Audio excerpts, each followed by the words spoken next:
All right, summary of the shoulder crunch position. So entries, we can go from butterfly. Anytime I can pull my opponent forward, make their hand post on the mat, we connect to the arm, we connect to double underhooks, or we connect to the head and the arm. Okay, so we can go from butterfly, I can go from half butterfly.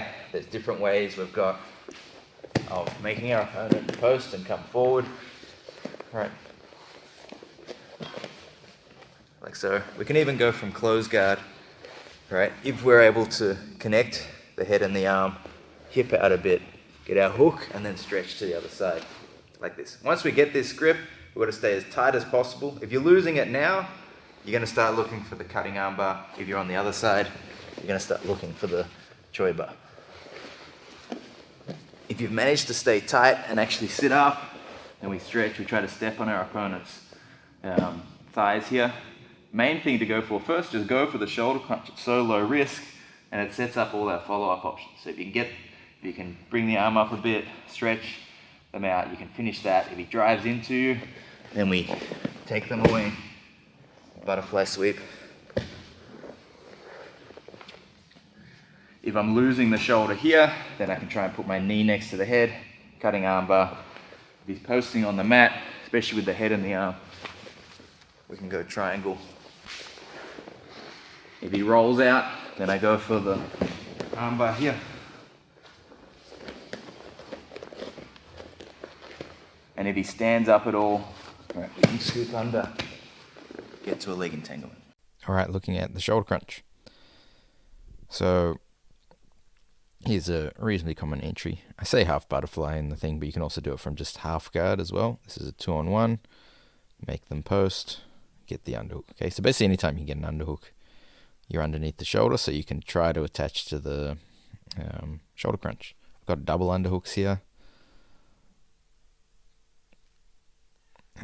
Tom's sagged his weight back, so I've got to try to bring him forward, make him post again. But with double underhooks, that is a good opportunity to do that. So you can see I've fallen back, pulled him forward. His hands have posted, but he's come back again. Now, once I got to a good seated up position where I could start to step, I can now make distance. Ideally, you get a better angle though. You can see, I kind of want his arm above his head. The fact that it's kind of side on is not as good, but I still try anyway. Maybe I must have thought if I step on his hip, I can generate some power to kind of try and force his arm up. Or maybe on the other side even. Alright.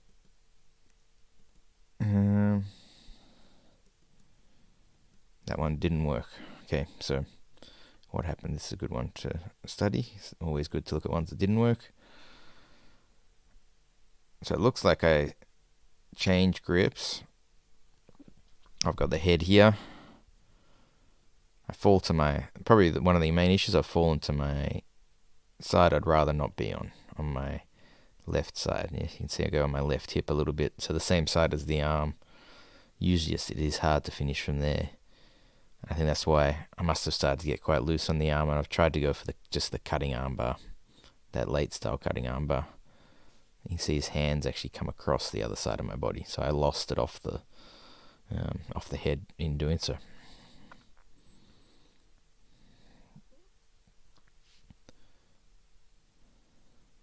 So here, another John Wayne, so that little tilt. This looks like yeah. And I've come up, pinch headlock, so head and arm at the moment. I'm at the shoulder line. You can see his elbows past the line of my shoulder. And I'm seated up. This is looking decent. I'd like to get my hips back now and keep stretching him out. Now he's stood up, but hips aren't high enough that if his hips come really high, I have to go for the leg entanglement. But if you're pretty tight on the arm, you don't have to, okay? I did talk about even you can use this hook to push and then step. Now this one I think is an actual pure shoulder crunch. So you'll see I've got his elbow here. I'm not attacking the elbow. Right? The elbow joint's actually past the line of my shoulder. I'm on the shoulder with my hands. And I stretch and pull down and get the tap. And so that's a shoulder submission, that one. Most of the ones you'll see. Actually, I do quite a lot of the different variants. You'll see most of them are more like elbow based, which is obviously when you slide down a little bit. So here, knee bump forward. Alright, so obviously check our half butterfly courses, but my knee will shoot underneath. Got the far side arm drag. I use that to knee him in the butt, bring weight forward, and then that's given me a chance to get the underhook. Once I get the underhook,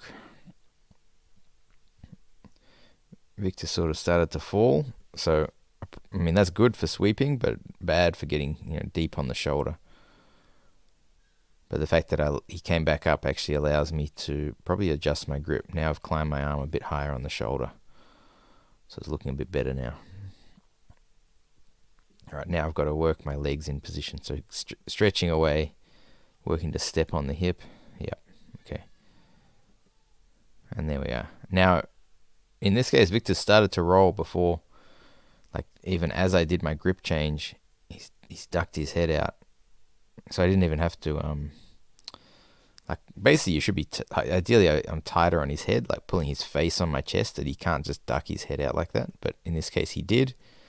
So I have to go tight. Notice the change of my grips. I talked about this, but hand to hand is not that tight. So I go a little bit more like with these false grips, right? And then when they roll out, sometimes that gives you the armbar. You just let them roll out. All right, we'll watch that once more. But just allow them to roll. If you're seated, allow them to roll, and you can attack a regular armbar. Or like slightly modified leg position, but there we are.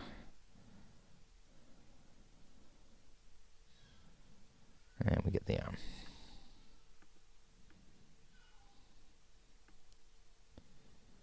So another one with Tom, who I worked on before. So again, we're at the shoulder crunch at this point. On the shoulder here, elbow, my shoulder's past the line of his elbow. Pulling down, but I've got the head, so I'm going to need to change. Stretch, sit up here. Okay, so I've been brought to the side I didn't want to go to. Okay, so again, probably my fault here for like sitting up a little too tall and not forcing Tom. And he's actually really leaning that way, so he's trying to tilt me that way, but I want to really make sure he falls out to my right side. Tom falls to my left. So my options here are cutting armbar or probably the Choi bar because of the way he's fallen now. Yeah, so I'm starting to swing my other leg over towards the Choi bar. He rolls out. I've gone for an armbar actually to follow up, like with the Choi bar, but I'm missing the armbar here, I think. Alright, Tom's got out of 2 of them so far, so let's hope I make up for it. Alright, far side arm drag. This is a regular Choi bar setup, so I'm going to just the Choi bar. When you go the normal Choi bar and then you see an opportunity to square up and get on your other hip, so I'm on my right hip, but sometimes as they defend, you can turn onto your other hip, and that's going to allow me to do the shoulder crunch. So I'm keeping that Choi bar grip, so I'm on the shoulder. Okay, okay, I've gone double underhooks and gone into the shoulder crunch, or the pinch headlock. So here I've got a butterfly. You can actually, I put this in the thing, but I didn't teach it, but you can butterfly sweep in this direction too. See, I'm like stepped on his leg, so it's hard for him to post out. And my other leg's lifting. It takes him over. And then I land in mount. Again with Tom. Far side arm drag. Going for that Choi bar by swimming underneath. Switching into a shoulder crunch when I get on the other hip. Okay, that's what I was talking about before. So I get on my other hip. I'm on the shoulder now. Stretching out, sitting up. And I think again, actually, Tom rolls away. If they roll away, you kind of got to follow on top. And this is a good time to go for the cutting armbar. So bringing my knee over the head. You can see that stops him turning in. So again, the knee's on the near side. I want to get it over the other side of the head. Okay, now it's really isolated the arm. And I've got that gap I can pull the elbow into.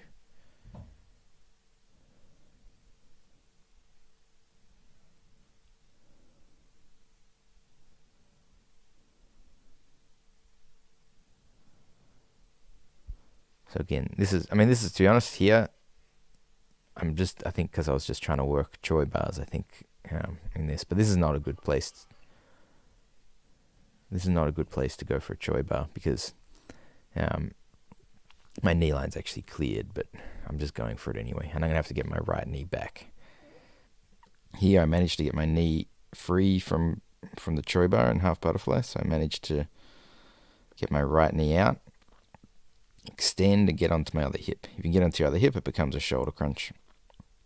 And because of the angle, I think I changed to a cutting armbar here. So you can see I don't have his elbow caught above the line of my shoulder, so it's going to be more a cutting armbar. So I'm going straight to the elbow itself.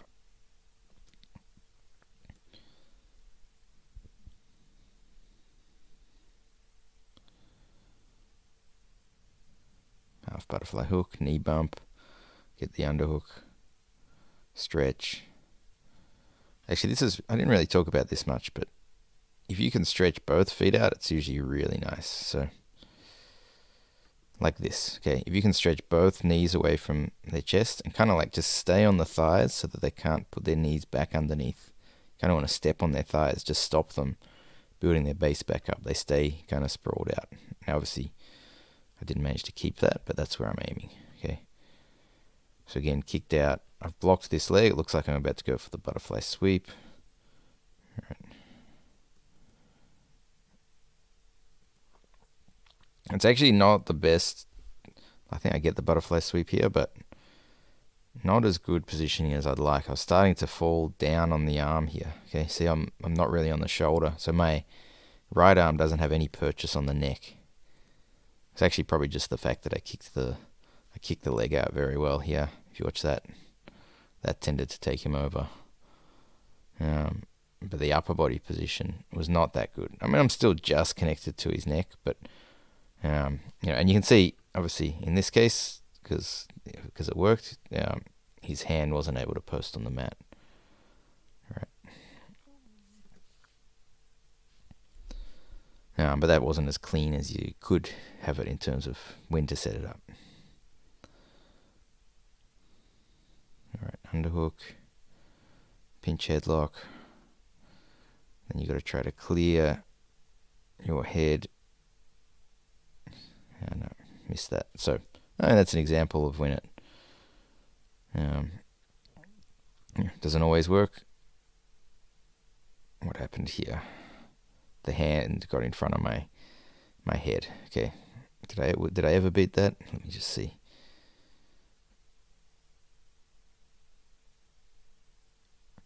So you need to have your head up more as you enter. Yeah. So I've got the underhook, and he moves his head up relative to my head. Watch this. He lifts and gets enough room.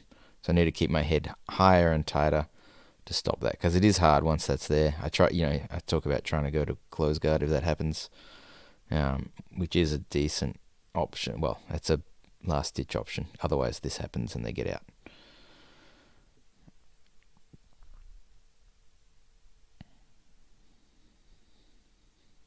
Here's more from close guard, essentially. Obviously, from close guard, it's not too hard to get a pinch headlock or shoulder crunch sort of position, but it is hard to get your legs back in position if they just sort of like keep their knees close. So you can see Mikhail's trying to stop me stepping on his hips. But now I've got a hook, okay, so I'm starting to get somewhere.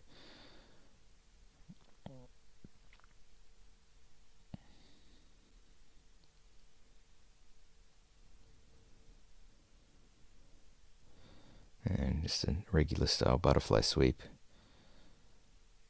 into the cutting armbar from on top. And I need to ideally get my leg over the head. So let's see.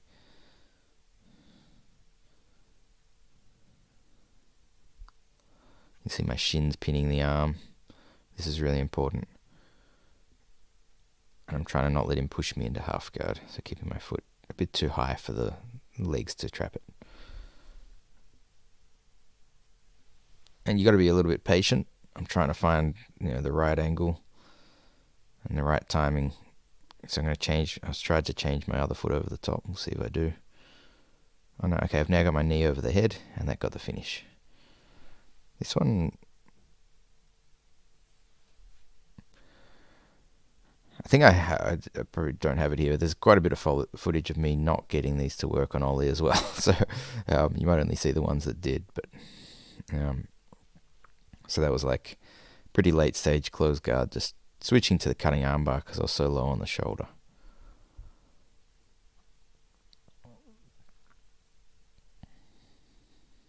Here using essentially butterfly to elevate, bringing the hand above the head.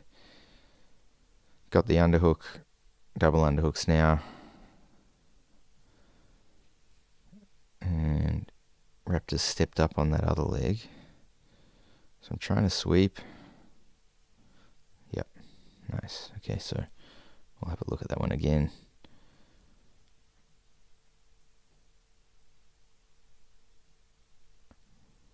So he's driving towards the hand. I want to not let this hand touch the mat. And I want to use my hook. See, I stopped before that hand touched the mat. Still facing the roof mostly here. Starting to lift. And turn out. Okay, turning it late. All right, and that's how we get a nice butterfly sweep.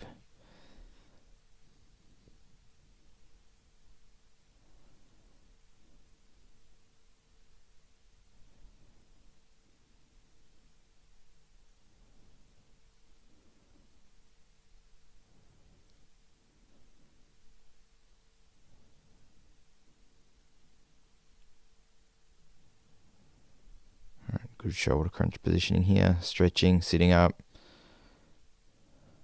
And he's squared back up. So you don't want to let them, ideally, get back in between your legs, because now it's more similar to the close guard. And see, this is the risk when you do it from close guard, when you try to get back, is to see how I end up falling quite a lot to my right hip when I've got that arm. And this is a easier position for him to pull away from. We'll see what happens here, but like that's not, like especially here, it's getting hard to get the finish. I'll probably have to really turn my arm as a last ditch effort to try to get this. So, or maybe go Choi bar. Let's see. Okay, it looks like I'm going to turn that arm. Got my left knee next to the head, bringing my knee in. This might still work. Yeah.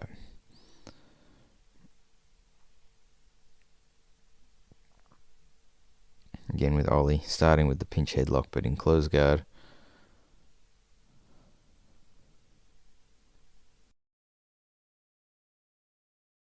And then coming on to top position, and then I think from here I managed to get the cutting armbar. So I've got to work my shin over the arm. That's my next step, just while keeping good control with my upper body. Actually better if my whole shin, because now his arm's free, you can block my other leg, so it's actually better if your shin's on, but I'm going to have to work with that. Possibly a big shin flick, let's see, or maybe I get the leverage where I am, or even get the knee over.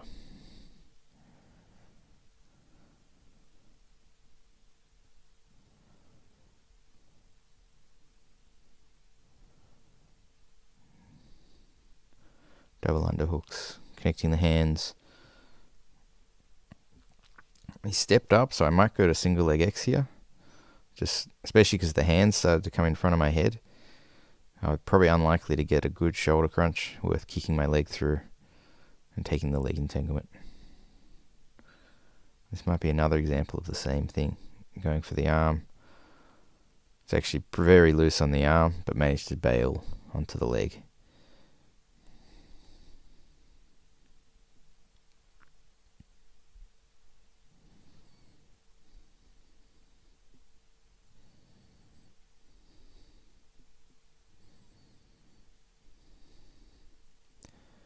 This looks like it's the same clip, just played again. I don't know why that came up twice. So here I'm trying to go single X almost, and then switch to a cutting armbar, back into single leg X.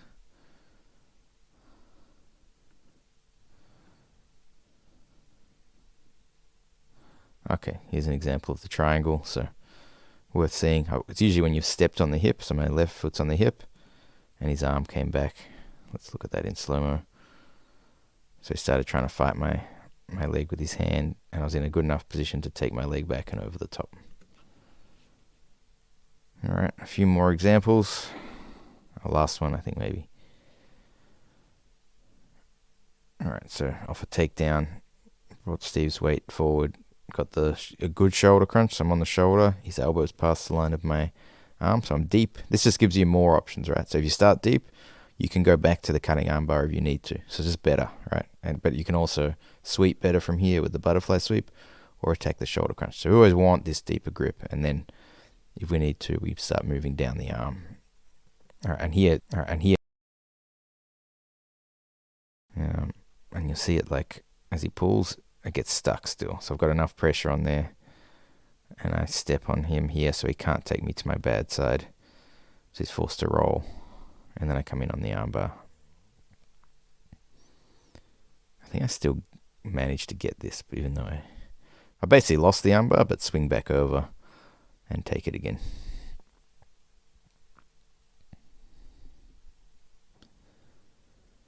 Alright, so that's the shoulder crunch.